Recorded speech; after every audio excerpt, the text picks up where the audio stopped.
γεια σας, καλώς ήρθατε στο κανάλι μου. Πάμε σήμερα να φτιάξουμε παστάκια χιονούλες. Ατομικό γλυκό, φανταστικό και πανεύκολο. Γίνεται με δύο τρόπους, με παντεσπάνι, αλλά μπορείτε να το κάνετε και με σαβαγιέρ.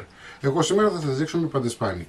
Μην ξεχνάτε να κάνετε κοινοποίησεις στα βίντεό μου, να κάνετε γραφούλα στο κανάλι μου. Οτιδήποτε χρειάζεστε μπορείτε να έρθετε στις ομάδες μας, Μαγειρικές Απολαύσεις και Γιώργο Ζόλης Μαγειρικές Απολαύσεις.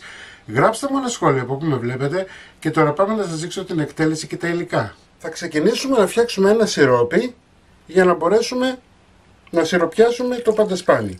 Λοιπόν, 250 γραμμάρια νερό, 250 γραμμάρια ζάχαρη, λίγες σταγόνες από ένα λεμόνι.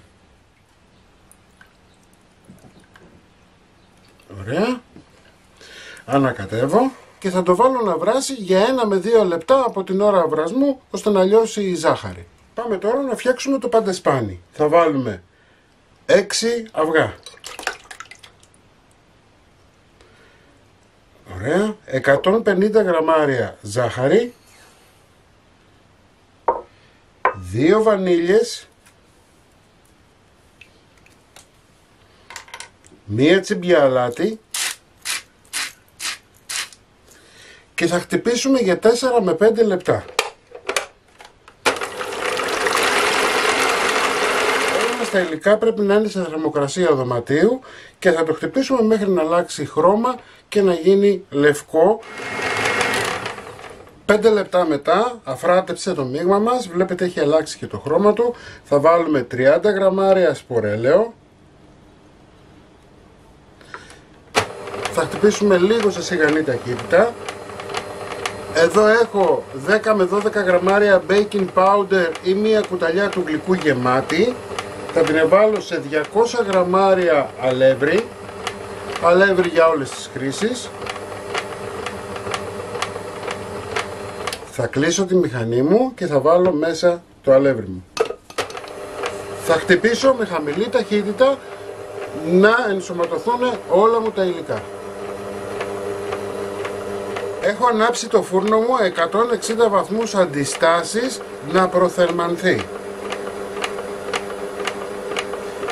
Και εφόσον ανακατεύθηκαν τα υλικά, κάνουμε και ένα τελευταίο τσεκάρισμα. Θα πάρουμε ένα ταψάκι 25x35 στο οποίο έχω βάλει λαδόκολλα.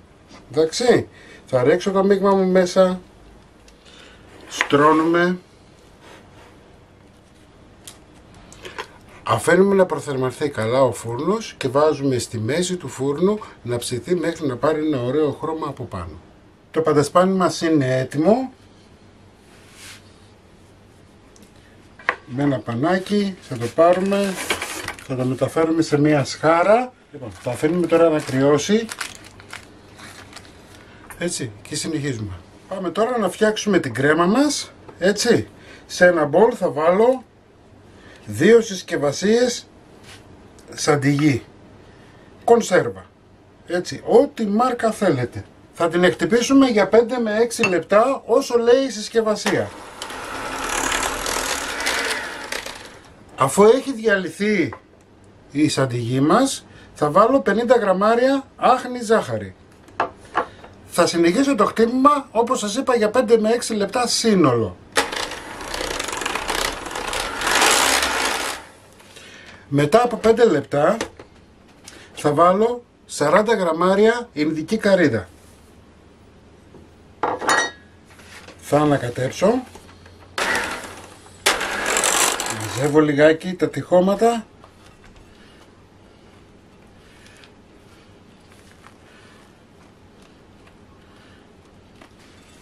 Αφήνω στην άκρη και εδώ έχω 200 γραμμάρια σοκολάτα γάλακτος. Θα βάλω 20 γραμμάρια σπορέλαιο. Θα σκεπάσω με μία μεμβράνη και θα βάλω να λιώσω στα μικροκύματα. Έτσι ή σε μπεν μαρί. Αφού έλειωσε η σοκολάτα μας, πάμε σιγά σιγά να ενσωματώσουμε. Θα βάλουμε λίγη ποσότητα στην αρχή, με κυκλικές κινήσεις, θα ενσωματώσουμε. Με το που θα το πάρει θα βάλουμε λίγο ακόμα. Πάμε να ρίξουμε και την υπόλοιπη. Ωραία. Λοιπόν, τη βάζουμε στο ψυγείο ή στην κατάψυξη για 10-15 λεπτά να σφίξει λίγο η σοκολάτα. Αυτό θέλουμε για να μπορέσουμε να την δουλέψουμε μετά πάνω στις χιονούλες. Μέχρι να κρυώσει η σαντιγί μας και να σφίξει λιγάκι, πάμε εμείς να βγάλουμε μερίδες. Προσέξτε τώρα, μπορείτε να τις κάνετε στρογγυλές, μπορείτε να τις κάνετε τετράγωνες. Όμως και στο τελικό ρετουσάρισμα που θα κάνουμε θα δείτε ότι μπορείτε και την τετράγωνη να την κάνετε στρογγυλή αν θέλετε. Γιατί βάζουμε με το χέρι μείγμα και δεν υπάρχει πρόβλημα. Λοιπόν, κόβουμε 1, 2, 3. Εγώ θα κόψω σε τετράγωνα κομμάτια για να μην πετάξω και τίποτα.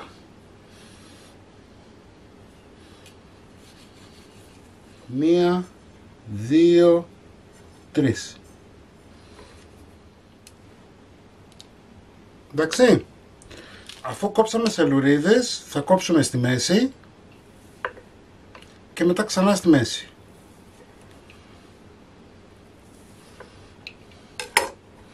Είμαστε έτοιμοι να στήσουμε, έτσι. Έχω πάρει ένα κομμάτι από το παντεσπάνι, το έχω κόψει στη μέση, το βουτάτε και το βγάζετε κατευθείαν, δεν το αφήνετε καθόλου μέσα.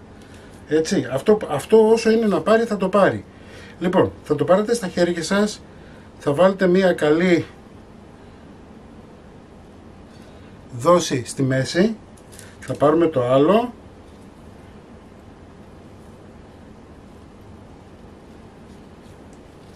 και τώρα σιγά σιγά θα τον ντύσετε.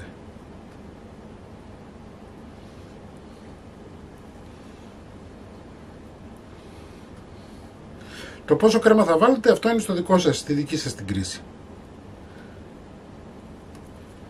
Αν θέλετε να φτιάξετε πολλά κομμάτια, το γυρνάμε λίγο ανάποδα, να βάλουμε εδώ. Και εφόσον έχετε βάλει τώρα μια ικανή ποσότητα, θα το ρίξετε μέσα σε καρύδα. Μόλις βάλετε την καρύδα θα πάρει σώμα. Βλέπετε, πήρε σώμα. Τι θα κάνετε τώρα, θα το πάρετε στα χέρια σας και απλά θα του δώσετε το σχήμα που θέλετε. Διορθώνετε αν έχει κάποια κενά. Δεν είναι δύσκολο, απλά είναι λίγο περίεργο επειδή το κάνετε με το χέρι σας. Λοιπόν, το ξαναβάζουμε πάλι στην καρύδα και είναι έτοιμη. Το ακουμπάτε σε χαρτάκι και θα το στολίσουμε με κεράσι. Βλέπετε. Κατά αυτόν τον τρόπο θα φτιάξω και όλες τις υπόλοιπες. Κομμένο και έτοιμο, θα το δείτε στην αρχή του βίντεο. Εσείς μην ξεχνάτε να κάνετε κοινοποίηση, να κάνετε γραφούλα στο κανάλι μου. Ό,τι θέλετε να έρθετε στις ομάδες μας, μαγειρικές απολαύσεις και Γιώργος Ζόρτζης μαγειρικές απολαύσεις. Και εμείς θα τα ξαναπούμε πάλι με ένα επόμενο βίντεο. Γεια και χαρά σας.